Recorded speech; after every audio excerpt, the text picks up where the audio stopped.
Today on Call for Two, a long overdue, spoiler-free review of Mythos Tales, a Sherlock Holmes consulting detective-style game set in a supernatural world. Why is this notoriously buggy, out-of-print game worth hunting down? Stay tuned to find out.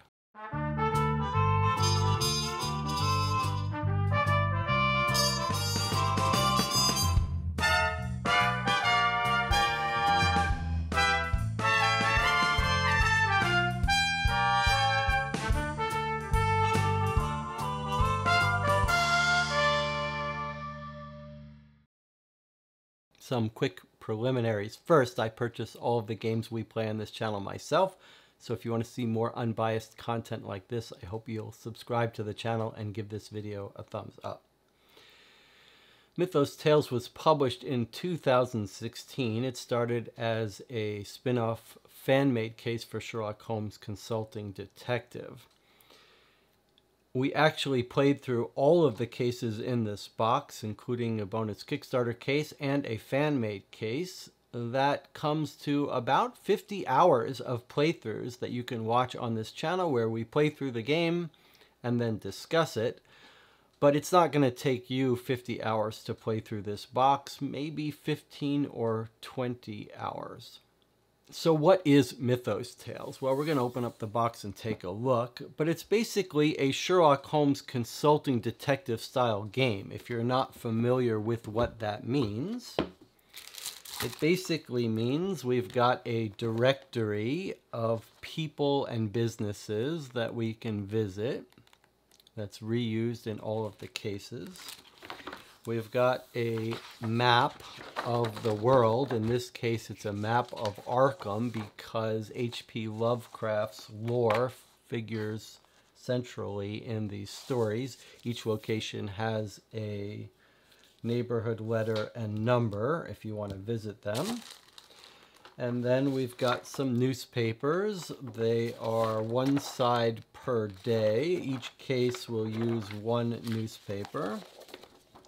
One side of one newspaper.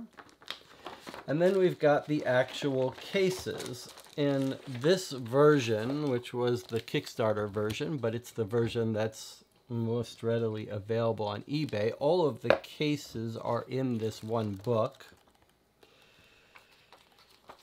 And you can see here are the 8 cases. Each case will have an introduction to a mystery, and then you'll just decide where to go by using a code on the map or in the directory, and then you'll read what you encounter at that location. It's a heavily reading-centric game, feels a bit like playing through a novel.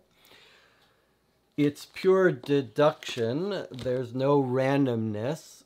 There's no gamey elements here per se, other than time limits, which we'll talk about that. So there are 8 cases in the base game, and then a bonus Kickstarter case called the Faceless Expedition, which is a full-sized case.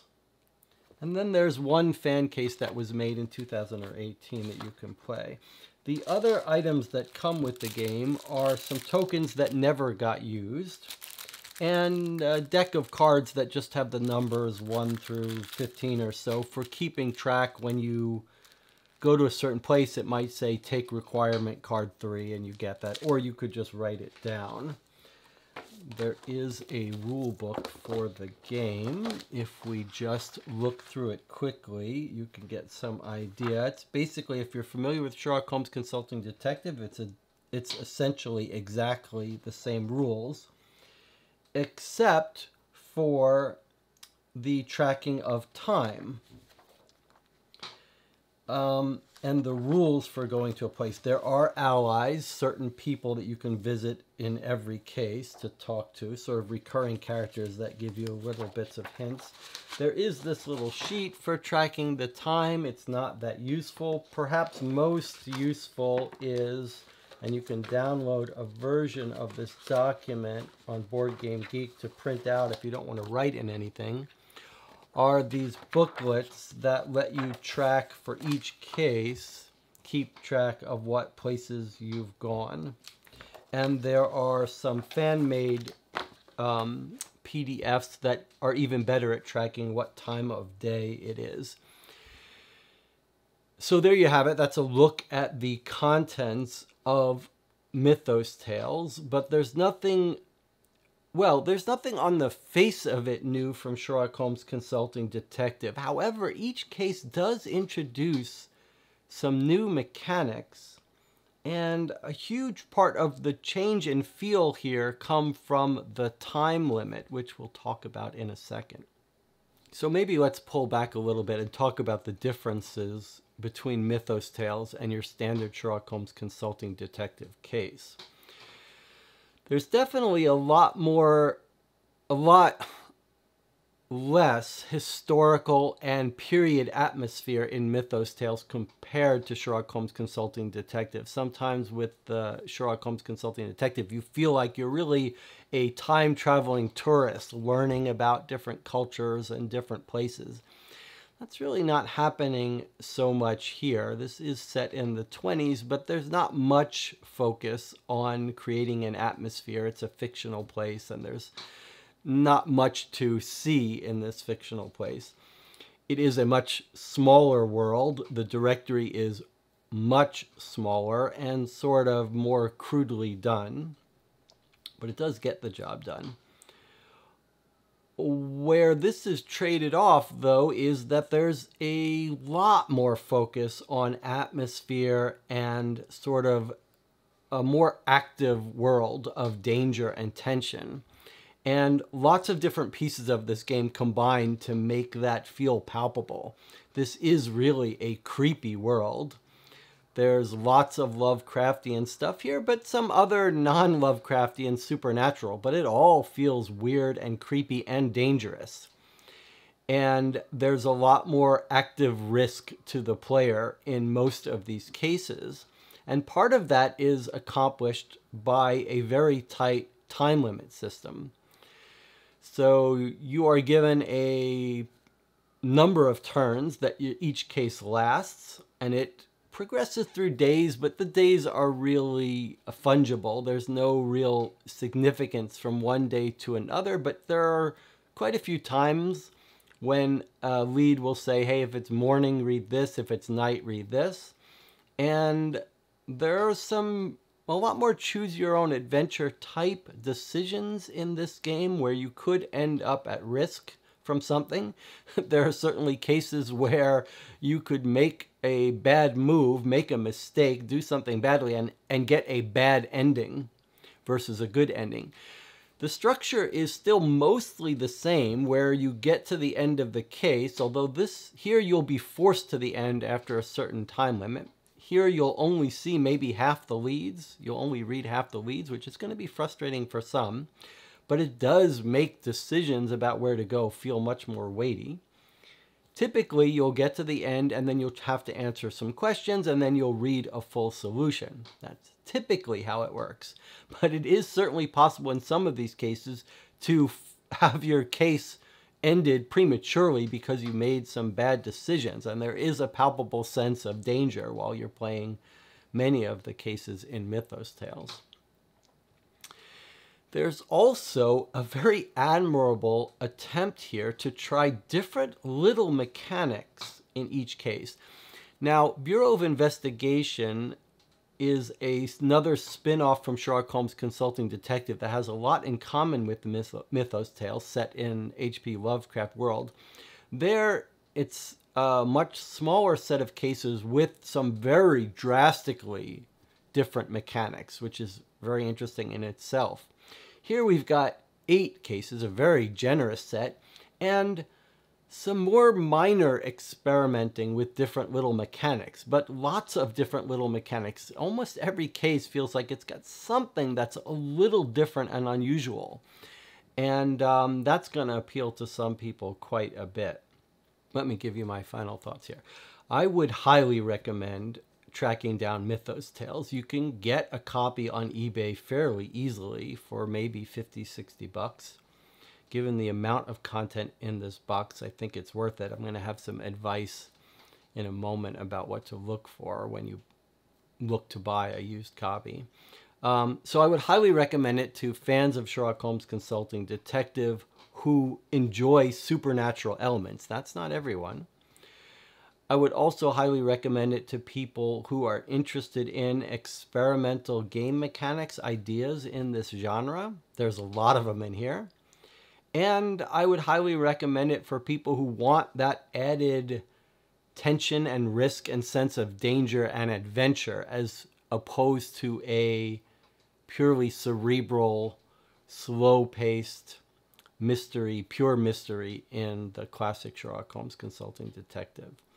I've said there's a generous amount of content in this box. It will take you a good chunk of time to get through it all.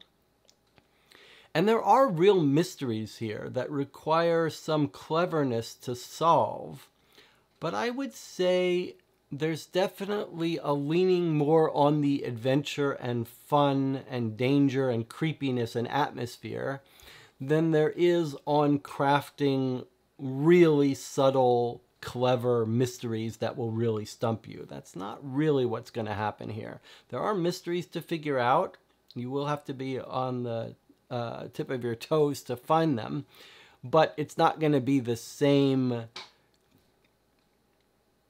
deep thought involved in solving some of the better Sherlock Holmes Consulting Detective cases. The writing is uniformly good. It's quite high quality. It's not going to move you in the way some of the classic cases will, but it's all quite compelling and creepy and fits perfectly within this theme.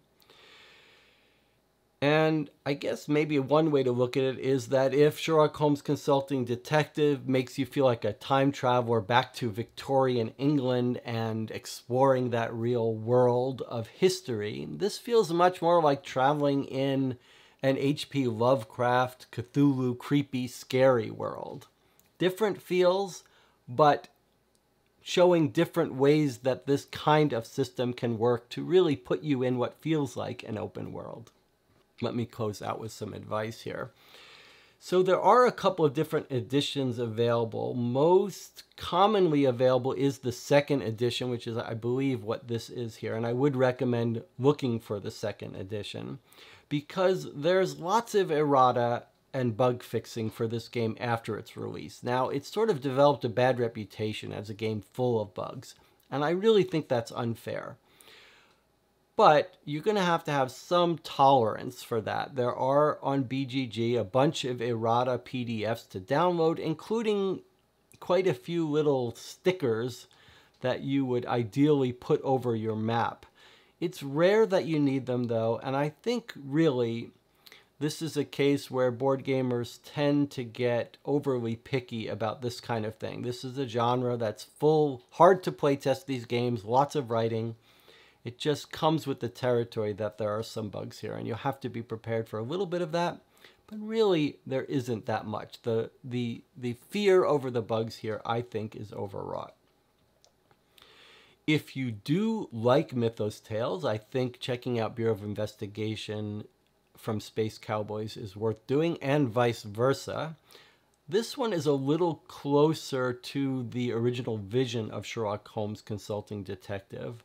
But it is fascinating to see all the little experimental tweaks and new mechanical ideas that are in this game. I would recommend that you ignore the house rule that tells you to penalize a turn if you go someplace that's not in the book or if you return to a place to reread it. I think that's unnecessarily harsh with regards to time, and if the idea of these super strict time limits bothers you a lot, you could play a little fast and loose with them and you're not going to lose anything. Last piece of advice I would give you is that the bonus Kickstarter case, which is called the Faceless Expedition, is not a throwaway case. It is a real good case. So if I was trying to track down a used copy on eBay, I would look for one that includes it. And people who purchased the game after the Kickstarter could have gotten that as well. So just take a look. It comes as a separate little booklet, not included in the hardcover, the Faceless Expedition. So keep your eye open for that. And if you do play through the box, I can recommend the fan-made case called There and Back Again as well. It's a shame there aren't more fan cases being made for Mythos Tales. If you have a different take on the game, and some people got, with low tolerance for bugs and issues, did have some problems with the game, but I'd like to hear what your thoughts were on the game. Maybe you can go back and watch some of our playthroughs. At the end of each one, we have a long discussion, spoiler-filled, of each case. I'd like to hear your thoughts.